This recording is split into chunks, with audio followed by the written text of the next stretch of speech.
can't see anything because it's dark. This is the sound of the peepers I talk about sometimes in my videos. Just thought I'd pop out. I could hear them out through the window tonight. It's around, I don't know, 5 or 10 degrees Celsius outside. And this is just the ditch in front of my house, although you can't see it. There's light, I can't really illuminate it. There's a bit of street lights on here, but they're not active in the forest actually. They seem to just be active in this little ditch right here. Really loud. This is the indication to me. As soon as you hear these, any seed that says plant as soon as the soil can be worked, this is the sound of the peepers. They're just little tiny frogs that mate in early spring, and their emergence to me indicates that it's been warm enough for long enough that certain cold hardy plants can probably start to germinate.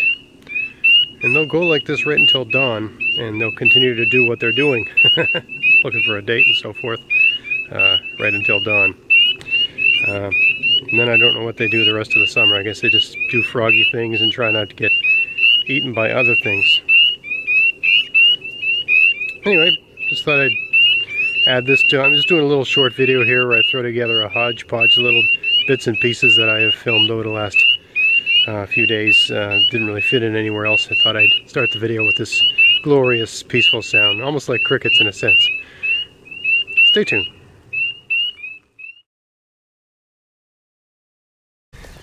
You listen to my most recent podcast. This is that Lovage stuff I was talking about. And it's about, 6 or 7 inches high right now. This is Lovage. It's a celery-like plant, and it'll grow maybe 5 or 6 feet high this year. I don't know, we'll see. Last year was 4 feet high. Probably be a little bit higher this year. Anyway, you just cut stalks off and use them the same way you would use celery. They have a very strong celery taste. You don't need to add a lot to something to give it a celery taste. It's just great for soups and things like that. I find it's really hard to grow celery here. We just don't have a very long growing season. We don't have a lot of sun and heat. But this particular perennial, which you only buy once, right? $2.99. You got celery for the rest of your life. It just grows and grows and grows. Not only that, but when it goes to seed, it produces a seed that's not unlike fennel, and you could even use it as a fennel substitute, like if you're going to make sausage or something like that, or you're making a curry or whatever you use fennel for. So anyway, it's a great plant. It's a one-time purchase, doesn't take up a lot of room, and really, if you like this, I mean, celery isn't a food, it's more of a flavor in my opinion. If you like celery flavor in your food and you use it often, one of these plants will furnish you with all the celery you need for a growing season, unless you're running a restaurant or something like that. This will do it. And it just gets bigger and bigger and bigger every year. You can see I put a ring of rocks around this, and every year I find I gotta make it a bit wider because it's pushing out, right? And just as I was saying in the podcast recently, I put it in front of the apple tree. It's not the most magnificent apple tree, but anyway, because this is south this way, right? And I could probably even put another herb in front of this. Make use of that space. One other neat little thing, here's a garden where I planted some peas, probably, I can't remember now, maybe a month ago, under plastic. I had this whole thing, I had the hay piled up and to shape a sort of dome, a hay dome, and I put plastic over it. And then I moved the hay aside a little bit just to flatten it out, make it even. And look here.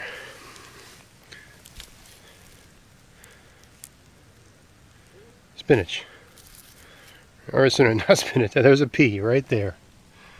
Right, poking up through. Another one right there. I don't think this, do not believe this tree collard made it. Anyway, there's another little pea right there. See it? That's a pea poking up through. See how it finds its way through? And there's another one. That's going through about 3 or 4 inches of mulch. Seems to have no problem finding its way through. We'll see how the rest of them do. I don't see any on this end of the garden, but that just could mean that that end of the garden is hotter than this end. But I've moved the hay back experimentally, and I've noticed that they've germinated. They're probably just finding their way up through. Full confidence they will. And if they don't, I'll just plant more. It's that simple, right? Not that big a deal.